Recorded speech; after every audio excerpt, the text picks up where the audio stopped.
বিসমিল্লাহির রহমানির রহিম। মাননীয় সভাপতি, জাতিসংঘের সাধারণ পরিষদের সভাপতি নির্বাচিত হওয়ায় প্রথমেই আপনাকে আন্তরিক অভিনন্দন জানাচ্ছি। আমি আশ্বস্ত করছি যে আপনার এই দায়িত্ব পালনকালে বাংলাদেশ প্রতিনিধি দল আপনাকে পূর্ণাঙ্গ সহযোগিতা প্রদান করবে। জাতিসংঘের ম্যান্ডেটকে সমুন্নত রেখে বৈশ্বিক সংকট সমূহ নিরসনে মহাসচিব অ্যান্টোনিও গুতেরেসের দৃঢ় প্রতিজ্ঞ সাফল্যমণ্ডিত নেতৃত্বের জন্য তাকেও জানাই আন্তরিক সাধুবাদ। সামিট অব দ্য ফিউচার আয়োজনে আমি মহাসচিবের দূরদর্শী ভূমিকার বিশেষ প্রশংসা করছি। সম্মেলনে যে pact for the future and declaration on future generations সর্বসম্মতভাবে গৃহীত হয়েছে, তা এজেন্ডা 2030 পরবর্তী বৈশ্বিক উন্নয়ন কর্মপন্থা নির্ধারণে বিশেষ সহায়ক হবে বলে আমি মনে করি। বাংলাদেশ বিশ্বাস করে যে এই সম্মেলনের অর্জন বৈশ্বিক সমৃদ্ধি অর্জনের জন্য আমাদের সবার অভিপ্রায় ও সহযোগিতা কাঠামো প্রণয়নে দিক নির্দেশক হিসেবে কাজ করবে। এই জুলাই আগস্ট মাসে বাংলাদেশে যে যুগান্তকারী পরিবর্তন সংগঠিত হয়েছে তার প্রেক্ষিতেই আজ আমি বিশ্ব সম্প্রদায়ের এই মহান সংসদে উপস্থিত হতে পেরেছি। আমাদের গণমানুষের, বিশেষ করে তরুণ সমাজের অফুরন্ত শক্তি আমাদের বিদ্যমান রাষ্ট্র কাঠামো ও প্রাতিষ্ঠানিক আয়োজনগুলো আমূল রূপান্তরের এক নতুন সম্ভাবনার দ্বার উন্মোচন করেছে। আমাদের ছাত্র ও যুব সমাজের আন্দোলন প্রথম দিকে মূলত ছিল বৈষম্য বিরোধী আন্দোলন, পর্যায়ক্রমে তা গণ আন্দোলনের রূপ নিয়েছে।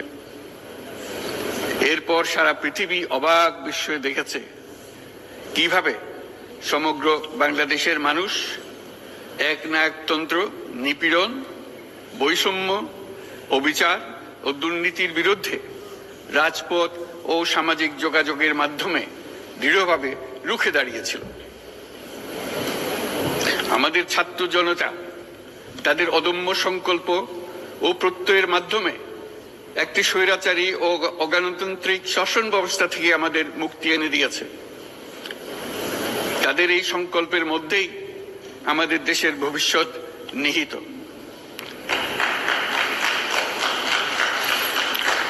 যা এই দেশকে বিশ্ব সম্প্রদায়ের মাঝে একটি দায়িত্বশীল জাতির মর্যাদায় উন্নত করবে বলে আমি বিশ্বাস করি। এই গণ আন্দোলন রাজনৈতিক অধিকার ও উন্নয়নের সুবিধা বঞ্চিত বাংলাদেশের আপামর জনসাধারণকে ঐক্যবদ্ধ করেছে। বাংলাদেশের মানুষ উন্নয়ন কর্মকাণ্ডকে অন্তর্ভুক্তিমূলক অংশীদারিত্ব রূপে দেখতে চেয়েছিল। আমাদের জনগণ একটা ন্যায্য, অন্তর্ভুক্তিমূলক ও কার্যকর গণতন্ত্রের জন্য লড়াই করেছে, যার জন্য আমাদের নতুন প্রজন্ম জীবন উৎসর্গ করেছে। আমাদের এই তরুণেরা যে প্রজ্ঞা, সাহস ও প্রত্যয় দেখিয়েছে তা আমাদের অভিভূত করেছে, সারা বিশ্ববাসীকে অভিভূত করেছে। বন্দুকের গুলি উপেক্ষা করে বুক পেতে দাঁড়িয়ে গিয়েছিল আমাদের এই তরুণরা। অবৈধ রাষ্ট্র ক্ষমতার বিরুদ্ধে প্রবলভাবে সোচ্চার হয়েছিল আমাদের তরুণ তরুণীরা। স্কুল পড়ুয়া কিশোর কিশোরীরা তারা নিঃসঙ্গ চিত্তে উৎসর্গ করেছিল তাদের জীবন। শত শত মানুষ চিরতরে হারিয়েছে তাদের দৃষ্টিশক্তি। আমাদের মায়েরা, দিনমজুরেরা ও শহরের অগণিত মানুষ তাদের সন্তানদের কাঁধে কাঁধ মিলিয়ে নেমেছিল রাজপথে। তপ্ত রোদ, বৃষ্টি মৃত্যু ভয়কে তোয়াক্কা না করে তারা সত্য ন্যায়সঙ্গত আকাঙ্ক্ষার বিরুদ্ধে দীর্ঘকালব্যাপী রাষ্ট্রযন্ত্রকে পরিচালনা করার অশুভ ষড়যন্ত্রকে পরাভূত করেছিল। জনগণের এই আন্দোলনে আমাদের জানা মতে প্রায় 800-এরও বেশি জীবন আমরা হারিয়েছি স্বৈরাচারী শক্তির হাতে। উদারনীতি, বহুত্ববাদ ও ধর্মনিরপেক্ষতার উপর মানুষের গভীর বিশ্বাস থেকেই বাংলাদেশ রাষ্ট্রের অভ্যুদয় হয়েছিল।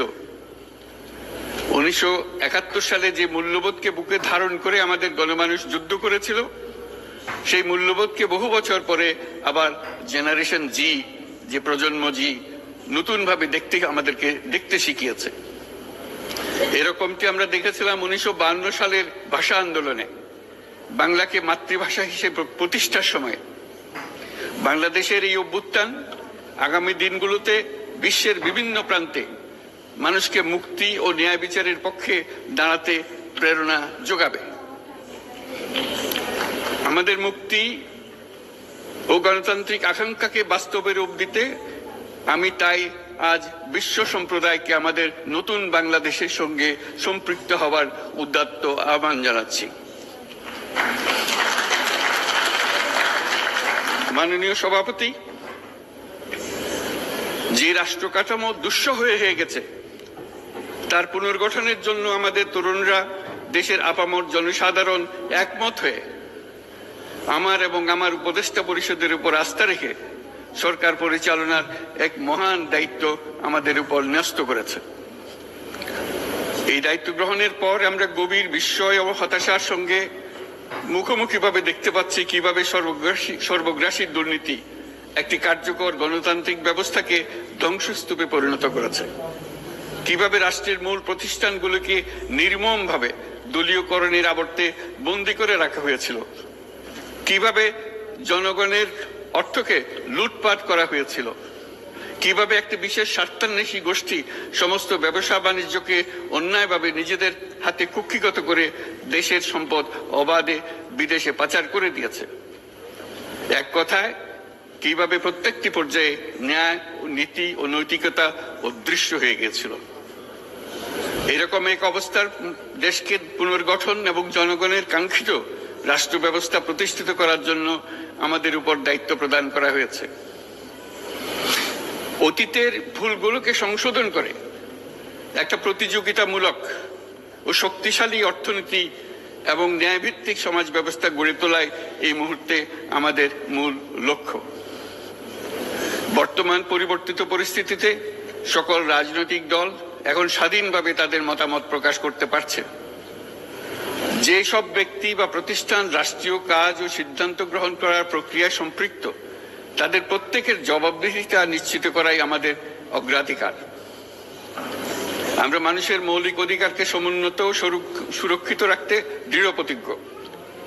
আমাদের দেশের মানুষ মুক্তভাবে কথা বলবে, ভয়ভীতি ছাড়া সমাবেশ করবে, তাদের পছন্দের ব্যক্তিকে ভোট দিয়ে নির্বাচিত করবে, এটাই জাতির আকাঙ্ক্ষা এবং এটাই আমাদের লক্ষ্য।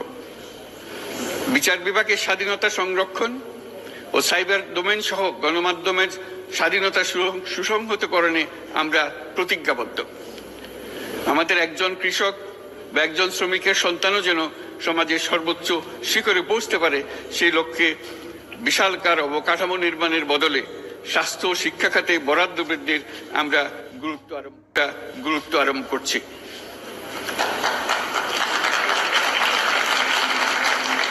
রাষ্ট্র ব্যবস্থার সকল পর্যায়ে সুশাসন ফিরিয়ে আনাই আমাদের অভীষ্ট। বাংলাদেশে যেসব আন্তর্জাতিক, আঞ্চলিক এবং দ্বিপাক্ষিক চুক্তির পক্ষভুক্ত, সেগুলো প্রতিপালনে আমাদের সরকার বদ্ধপরিকর। জাতিসংঘ সহ বহুপাক্ষিক বিশ্ব কাঠামোতে বাংলাদেশের সক্রিয় অংশগ্রহণ ও অবদান অব্যাহত থাকবে। পারস্পরিক শ্রদ্ধাবোধ, মর্যাদা ও স্বার্থ রক্ষণের ভিত্তিতে বাংলাদেশ বিশ্বের সকল রাষ্ট্রের সাথে বন্ধুত্বপূর্ণ সম্পর্ক বজায় রাখবে। মাননীয় সভাপতি, গত 7 সপ্তাহের মধ্যে আমাদের সরকার বিভিন্ন গুরুত্বপূর্ণ পদক্ষেপ গ্রহণ করেছে। আমাদের অনুরোধে সাড়া দিয়ে জাতিসংঘের মানবাধিকার বিষয়ক হাই কমিশনার বাংলাদেশের গণ আন্দোলনকালে সংগঠিত মানবাধিকার লঙ্ঘনের বিষয়ে বিস্তৃত অনুসন্ধান এবং এইসব বিষয়ে ঘটনার পুনরাবৃত্তি রোধে পরামর্শ প্রদানের জন্য একটা ফ্যাক্ট ফাইন্ডিং কমিশন গঠন এবং তার কাজ শুরু করার জন্য দ্রুত বাংলাদেশে পাঠিয়ে দিয়েছে। আমি তাকে বাংলাদেশের পক্ষ থেকে অশেষ ধন্যবাদ জানাচ্ছি। দায়িত্বভার গ্রহণের 2 সপ্তাহের মধ্যে আমরা গুম প্রতিরোধে যে আন্তর্জাতিক কনভেনশন রয়েছে তাতে যোগদান করেছি।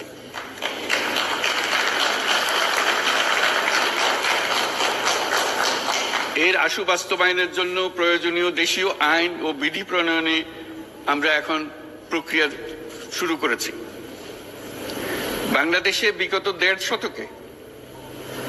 বাংলাদেশে গত 1.5 দশকে যে সমস্ত গুমের অভিযোগ রয়েছে সেগুলো তদন্ত করার জন্য একটি তদন্ত কমিশন এই মুহূর্তে কর্মরত আছে।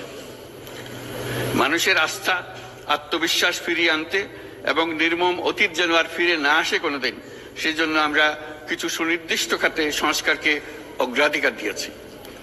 সেই লক্ষ্যে আমরা বিদ্যমান নির্বাচন ব্যবস্থা, সংবিধান, বিচার ব্যবস্থা, জনপ্রশাসন, আইন শৃঙ্খলা ব্যবস্থা সংস্কারের জন্য স্বাধীন কমিশন গঠন করেছি। সংবাদপত্র ও গণমাধ্যমের সংস্কারের জন্যও পৃথক কমিশন সহ আরো কয়েকটি বিশেষ বিষয়ে কমিশন গঠন প্রক্রিয়াধীন রয়েছে। ব্যবসা বাণিজ্যে অনুকূল পরিবেশ সৃষ্টির লক্ষ্যে আমরা ব্যাংক ও আর্থিক খাতের ব্যাপক সংস্কারের উদ্যোগ গ্রহণ করেছি। কোনো বিদেশি ব্যবসা বা বিনিয়োগ যেন ক্ষতিগ্রস্ত না হয় তা নিশ্চিত করতে আমরা বদ্ধপরিকর। এইসব সংস্কার যেন টেকসই হয়, দীর্ঘমেয়াদে নিশ্চিত করতে এবং অবাধ ও নিরপেক্ষ অংশগ্রহণমূলক নির্বাচনের জন্য উপযোগী পরিবেশ সৃষ্টি করতে আমরা কাজ করে যাচ্ছি। গণতন্ত্র, আইনের শাসন, সমতা, সমৃদ্ধি অর্জনের মাধ্যমে একটি ন্যায়ভিত্তিক সমাজ হিসেবে আত্মপ্রকাশের অভিপ্রায় বাস্তবায়নে আমি বাংলাদেশের প্রতি আন্তর্জাতিক সম্প্রদায়ের সমর্থন ও গভীরতর সম্পর্ক গঠন করার জন্য আহ্বান জানাচ্ছি।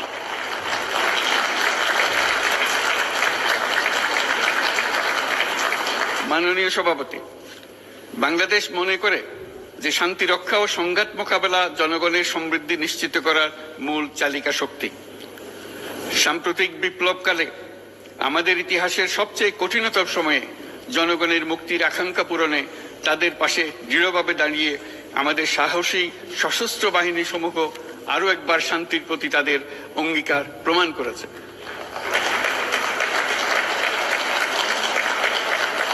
এটা সম্ভব হয়েছে শান্তি রক্ষায় আমাদের অঙ্গীকারের কেন্দ্রবিন্দুতে মানবাধিকারকে স্থান দেওয়ার ফলে। জাতিসংঘের পিস বিল্ডিং কমিশনের সূচনা লগ্ন থেকেই শান্তি রক্ষার মতো শান্তি বিনির্মাণেও বাংলাদেশ সমান অঙ্গীকার ব্যক্ত করে এসছে। আমাদের দিনগুলোতে আমরা জাতিসংঘের শান্তি রক্ষা কার্যক্রমে আমাদের মূল্যবোধ ভিত্তিক অবদানের ধারাবাহিকতা রক্ষা, সমুন্নত ও প্রসারিত করতে বদ্ধপরিকর। জাতিসংঘের শান্তি রক্ষা কার্যক্রমে অবদানকারী তৃতীয় বৃহত্তম রাষ্ট্র হিসেবে বাংলাদেশ এখন পর্যন্ত 43টি দেশে 63টি মিশনে শান্তিরক্ষী প্রেরণ করেছে।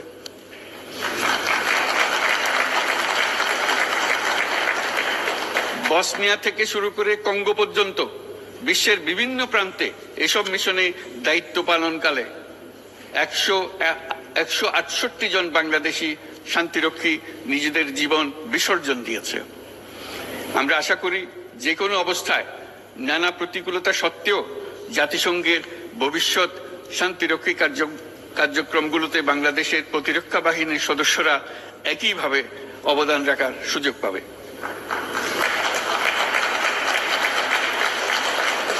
মাননীয় সভাপতি, আমাদের সকলের বাসস্থান এই পৃথিবী।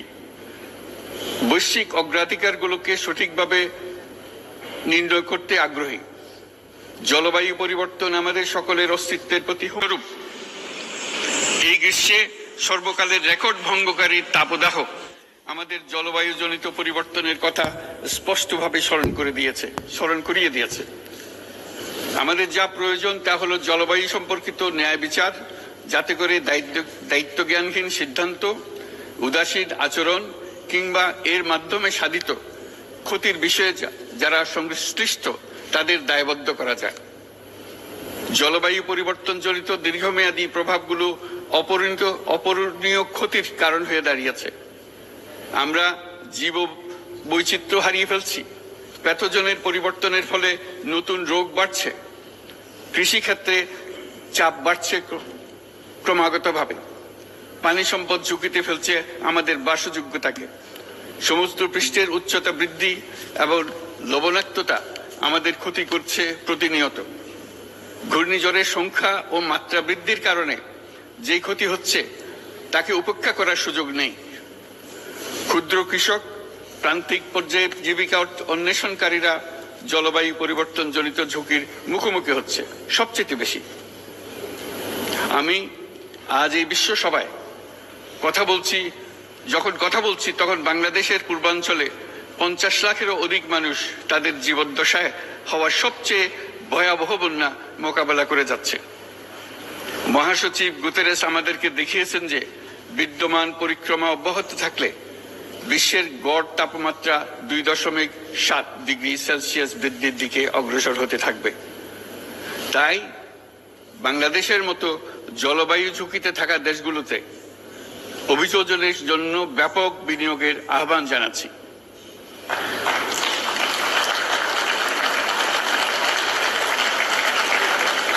এছাড়াও উদ্ভাবনী শক্তির প্রয়োগ, অতিরিক্ত অর্থায়নের মাধ্যমে লস এন্ড ড্যামেজ ফান্ডকে কার্যকর করা আমাদের জন্য অত্যন্ত গুরুত্বপূর্ণ। একইভাবে আমাদের প্রয়োজন প্রযুক্তির সহজলভ্যতা, সক্ষমতা বৃদ্ধি। নির্দিষ্ট করে বললে আমাদের দরকার জীবন রক্ষাকারী প্রযুক্তি, বিশেষত কৃষি, পানি এবং জনস্বাস্থ্য খাতে, যেখানে ক্ষুদ্র ক্ষুদ্র উদ্ভাবন এবং সমাধানসমূহ ঝুঁকিতে থাকা জনগোষ্ঠীকে রক্ষা করতে পারে।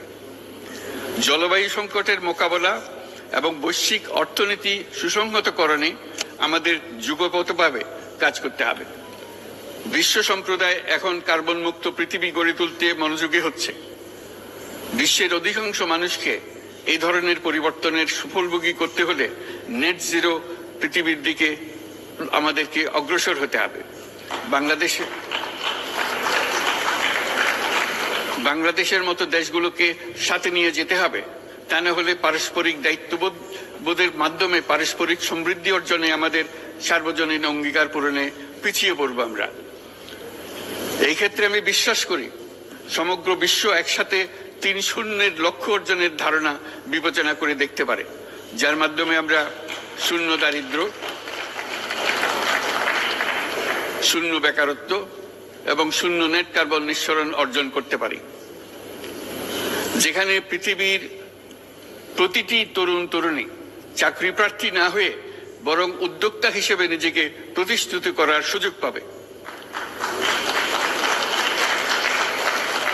তারা যেন এই সম্পদের সীমাবদ্ধতা সত্ত্বেও নিজ নিজ সৃজনশীলতার বিকাশ করতে পারে, যেখানে একটি ব্যবসায়িক উদ্যোগ সামাজিক সুফল, অর্থনৈতিক মুনাফা এবং প্রকৃতির প্রতি দায়িত্বশীলতার মধ্যে একটি চমৎকার ভারসাম্য আনতে পারে, যেখানে সামাজিক ব্যবসার মাধ্যমে যে কোনো ব্যক্তি ভোগবাদী জীবনধারা থেকে উত্তরণ করে সামাজিক ও অর্থনৈতিক পরিবর্তনের সৃজনশীল শক্তি হিসেবে নিজেকে প্রতিষ্ঠিত করতে পারে।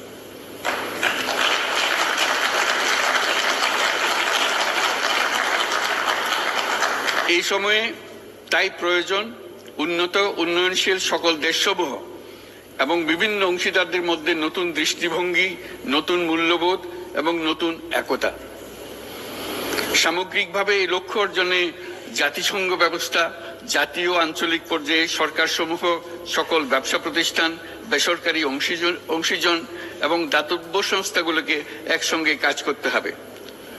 আমাদের অর্থনৈতিক কাঠামোতে সামাজিক ব্যবসাকে স্থান দিলেই নিচের অর্ধেকাংশ মানুষের জীবনে তা বিরাট পরিবর্তন আনতে পারে।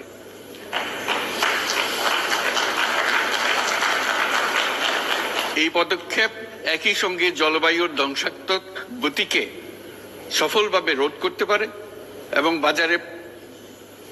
বাজার ব্যবস্থার মাধ্যমেই এই মীমাংসা হতে পারে। এ বিষয়ে আমি মহাসচিব গুতেরেসের বিশেষ দৃষ্টি আকর্ষণ করছি। মাননীয় সভাপতি, বহুমুখী সংকটে জর্জরিত বর্তমান বিশ্বে যুদ্ধ এবং সংঘাতের ফলে ব্যাপক ভিত্তিতে মানুষের অধিকার খর্ব হচ্ছে। বিশ্ববাসীর উদ্বেগ এবং নিন্দা সত্ত্বেও গাজায় গণহত্যা থামছে না।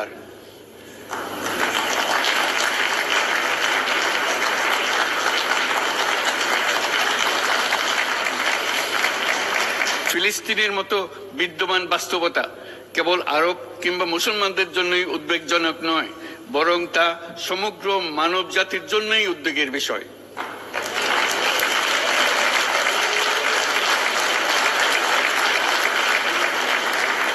একজন মানুষ হিসেবে প্রত্যেক ফিলিস্তিনির জীবন অমূল্য।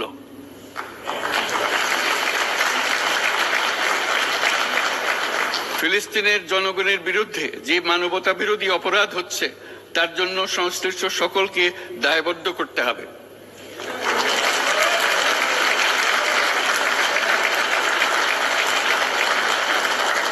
ফিলিস্তিনের জনগণের উপর চলমান নৃশংসতা, বিশেষত নারী এবং শিশুদের সাথে প্রতিনিয়ত যে নিষ্ঠুরতা বিশ্ব দেখাচ্ছে, তা থেকে নিস্তারের জন্য বাংলাদেশ অনতিবিলম্বে সম্পূর্ণ যুদ্ধবিরতির আহ্বান জানাচ্ছে।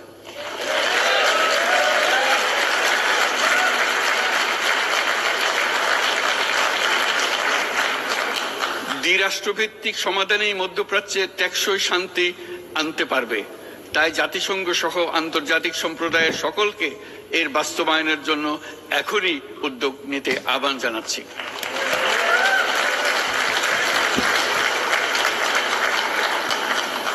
গত 2.5 বছর ধরে ইউক্রেনে চলমান যুদ্ধে বহু মানুষ প্রাণ হারিয়েছে। এই যুদ্ধের প্রভাব সর্বব্যাপী, এমনকি বাংলাদেশের অর্থনীতিতেও এর নেতিবাচক প্রভাব আমরা অনুভব করছি। আমরা তাই উভয় পক্ষকে সংলাপে বসে বিরোধ নিরসনের মাধ্যমে যুদ্ধের অবসান ঘটানোর আহ্বান জানাচ্ছি।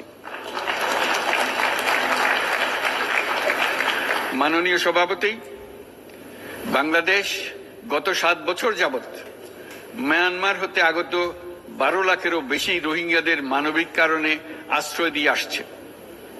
এর ফলে আমরা বিরাট সামাজিক, অর্থনৈতিক, পরিবেশগত ক্ষতির সম্মুখীন হচ্ছি। মায়ানমারের অভ্যন্তরীণ সমস্যা থেকে সৃষ্ট এই সংকট বাংলাদেশ ও আমাদের অঞ্চলের জন্য প্রথাগত ও অপ্রথাগত উভয় ধরনের নিরাপত্তা ঝুঁকির কারণ হয়ে দাঁড়িয়েছে। মায়ানমার থেকে বাংলাদেশে বলপূর্বক বাস্তুচ্যুত রোহিঙ্গাদের সহায়তা করতে আমরা অঙ্গীকারবদ্ধ। আমরা রোহিঙ্গাদের জন্য মানবিক সহায়তা কার্যক্রম চালু রাখা এবং তাদের টেকসই প্রত্যাবর্তন নিশ্চিত করার উদ্দেশ্যে আন্তর্জাতিক সম্প্রদায়ের পর্যাপ্ত সহায়তা অব্যাহত রাখার আহ্বান জানাচ্ছি। রোহিঙ্গাদের সাথে সংগঠিত হওয়া ব্যাপক ভিত্তিক মানবাধিকার লঙ্ঘনের জন্য আন্তর্জাতিক বিচার আদালত এবং আন্তর্জাতিক অপরাধ আদালতে চলমান বিচার প্রক্রিয়ার মাধ্যমে ন্যায় বিচার নিশ্চিত করাও সমানভাবে গুরুত্বপূর্ণ। রোহিঙ্গারা যাতে নিজ দেশে স্বাধীন এবং মর্যাদাপূর্ণ জীবন যাপন করতে পারে, সেই লক্ষ্যে অনুকূল পরিবেশ তৈরিতে জাতিসংঘ অন্যান্য আন্তর্জাতিক প্রতিষ্ঠানের ধারাবাহিক প্রচেষ্টার প্রশংসা দাবিদার। এই লক্ষ্যে রোহিঙ্গারা যাতে পর্যাপ্ত নিরাপত্তা ও অধিকার নিশ্চিত করে তাদের নিজ ভূমি রাখাইনে ফিরে যেতে পারে, তার পথ সুগম করা অত্যন্ত দরকার। মায়ানমারে প্রতিনিয়ত পরিবর্তনশীল অবস্থা বিবেচনা রেখে বাংলাদেশ আন্তর্জাতিক সম্প্রদায়ের সাথে একযোগে রোহিঙ্গাদের নিজ দেশে মর্যাদাপূর্ণ টেকসই প্রত্যাবর্তনের জন্য পরিবেশ সৃষ্টিতে কাজ করতে প্রস্তুত।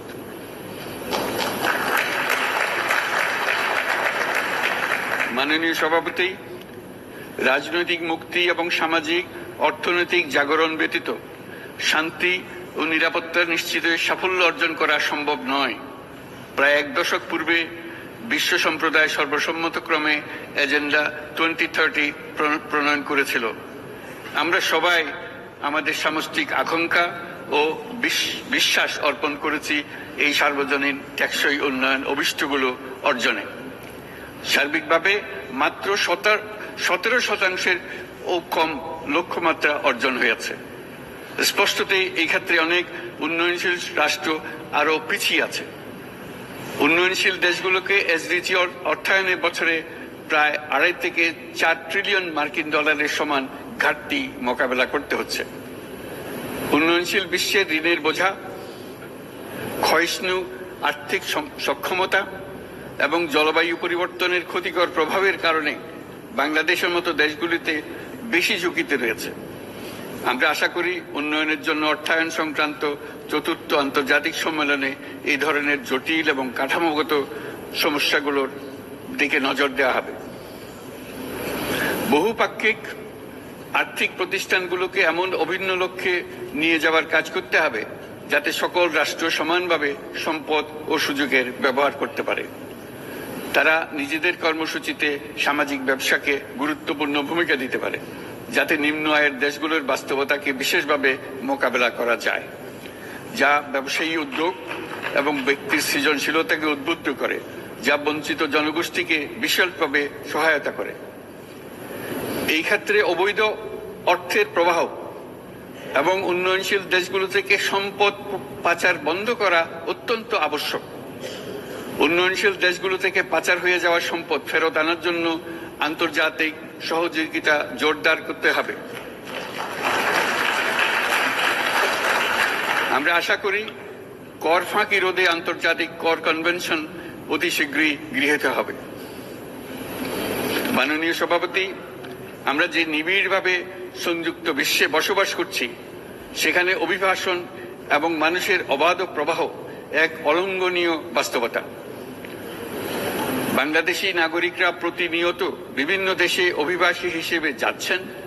তারা বিভিন্ন দেশে তাদের কর্মসংস্থানের সন্ধানে আছেন। বিশ্বের বিভিন্ন প্রান্তে এই মুহূর্তে প্রায় 1.5 কোটি প্রবাসী বাংলাদেশি আছেন।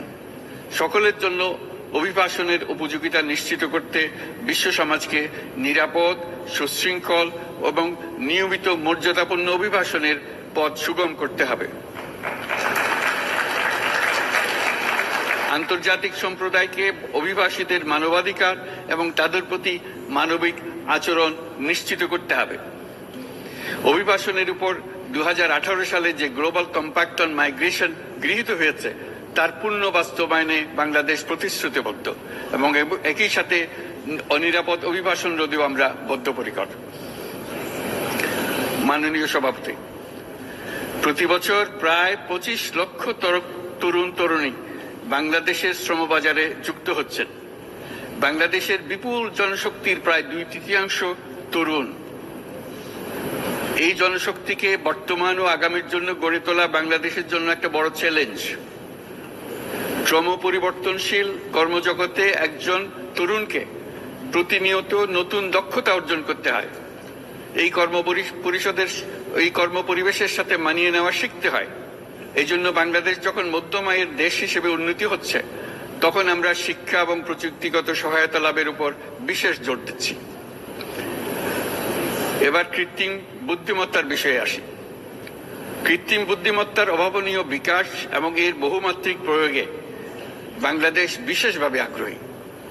আমাদের তরুণ সমাজ জেনারেটিভ আর্টিফিশিয়াল ইন্টেলিজেন্সের সম্ভাবনা নিয়ে উচ্ছ্বসিত। একজন বিশ্ব নাগরিক হিসেবে তারাও চায় নতুন পৃথিবীতে নিয়োজিত হতে, কর্মক্ষম হিসেবে নিজেকে গড়ে তুলতে।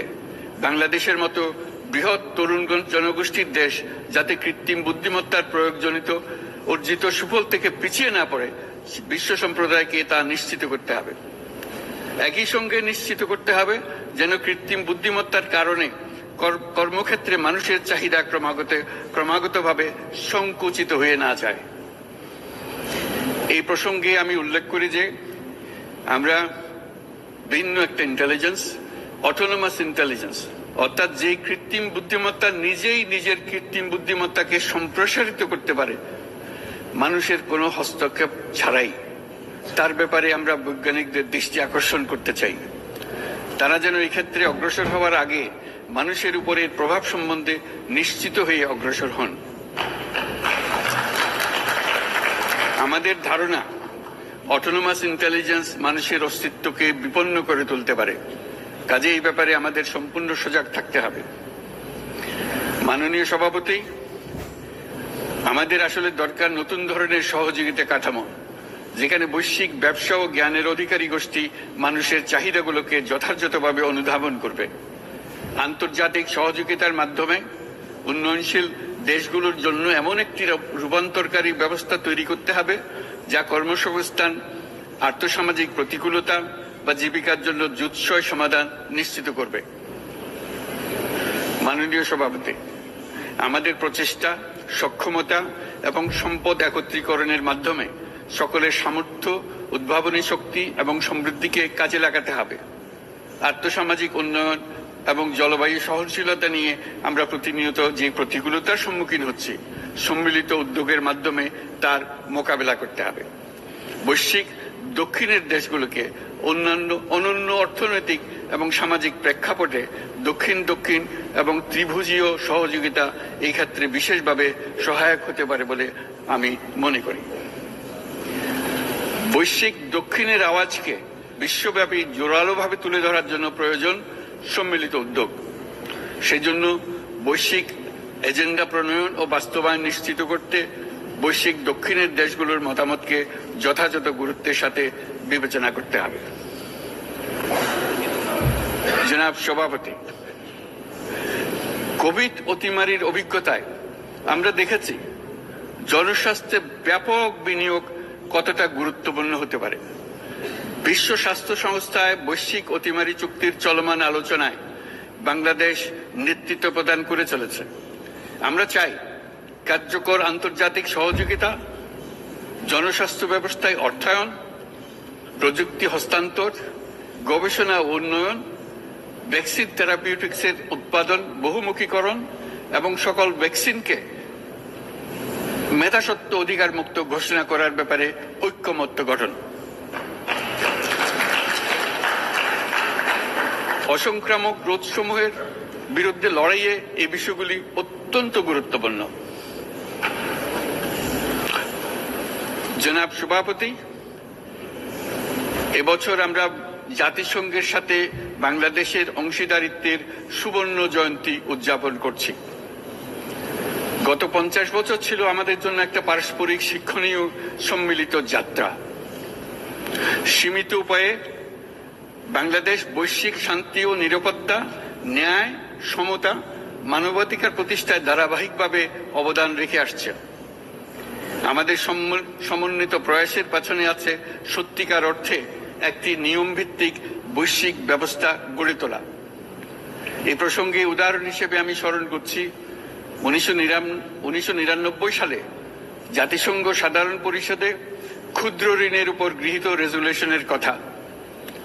সেই সময় জাতিসংঘ 2005 সালকে ইয়ার অফ মাইক্রোক্রেডিট ঘোষণা করেছিল, যার ফলে ক্ষুদ্র ঋণ বিশ্বব্যাপী সম্প্রসারিত হবার সুযোগ পেয়েছিল। একই সময়ে বাংলাদেশের উদ্যোগে গঠিত হয়েছিল ফ্রেন্ডস অব মাইক্রোক্রেডিট। 2001 সাল থেকে সাধারণ পরিষদে কালচার অফ পিস সংক্রান্ত বাৎসরিক যে রেজলিউশন গৃহীত হয়ে আসছে, বা নিরাপত্তা পরিষদে নারী, শান্তি ও নিরাপত্তা সংক্রান্ত যে 1325 নম্বর রেজলিউশন গৃহীত হয়েছিল, তা বাংলাদেশের বিশ্বজনীন উদ্যোগগুলোর প্রতিফলন এবং অবদান। মাননীয় সভাপতি, আজ এই মহান বিশ্বসভায় বিশ্ব নেতৃবৃন্দের উপস্থিতিতে প্রতিধ্বনিত হচ্ছে শান্তি, নিরাপত্তা, ন্যায় বিচার প্রতিষ্ঠা এবং সম্পদের সুষম বন্টনের মাধ্যমে সকলের অন্তর্ভুক্তি নিশ্চিত করার আহ্বান। সদস্য রাষ্ট্র হিসেবে আমাদের প্রত্যেককে আজ গভীরভাবে অনুধাবন করতে হবে কিভাবে আমরা নারী, পুরুষ সকলের জন্য ও আগামীর দিনগুলোতে উদ্যোক্তা হবার সমান সুযোগ সৃষ্টি এবং তাদের ক্ষমতায়ন নিশ্চিত করতে পারি। সকল বৈশ্বিক সমস্যার সমাধানের জন্য আমাদের সবার হাতে যথেষ্ট সক্ষমতা, সম্পদ এবং উপায় রয়েছে। আসুন আমরা জাতীয় বা আন্তর্জাতিক যেসব প্রতিশ্রুতি দিয়েছি তা বাস্তবায়ন করি এবং অর্থনৈতিক ক্ষেত্রে সামাজিক ব্যবসার ধারণা প্রতিষ্ঠিত করে সকল প্রকার বৈষম্য ও অসমতার অবসানে ঐক্যবদ্ধভাবে আমরা কাজ করি। বাংলাদেশের তরুণরা প্রমাণ করেছে যে মানুষের স্বাধীনতা, মর্যাদা ও অধিকার সমুন্নত রাখার অভিপ্রায় কোনো উচ্চাভিলাষ নয়, বরং এটা সকলের নিশ্চিত প্রাপ্য। আজ এই মহান সমাবেশে আপনাদের উপস্থিতিতে শান্তি, সমৃদ্ধি ও ন্যায় বিচার নিশ্চিত করতে আন্তর্জাতিক, আঞ্চলিক এবং জাতীয় পর্যায়ে বাংলাদেশে তার ভূমিকাকে ক্রমাগতভাবে জোরদার করার নিশ্চয়তা দিচ্ছে। আজ আপনাদের সবাইকে শুভেচ্ছা জানাচ্ছি, ধন্যবাদ জানাচ্ছি।